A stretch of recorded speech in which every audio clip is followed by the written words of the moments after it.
got water inside your mask, you just push right here and blow out through your nose.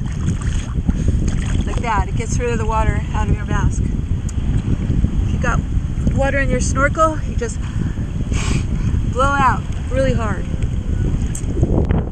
The thing is, I think there's something funny about my snorkel, and I gotta check it out.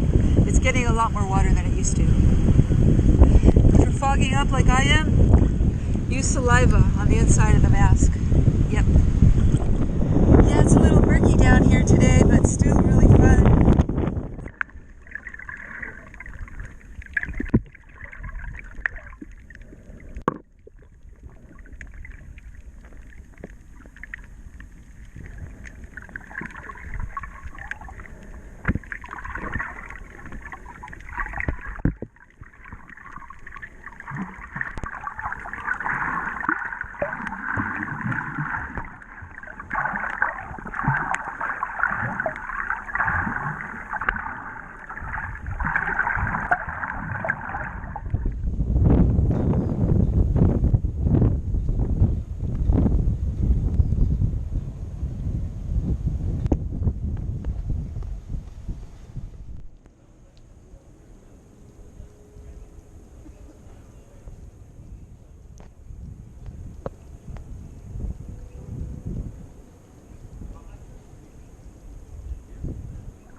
bit of rain. I would get out, but it's much warmer here in the water.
Friday.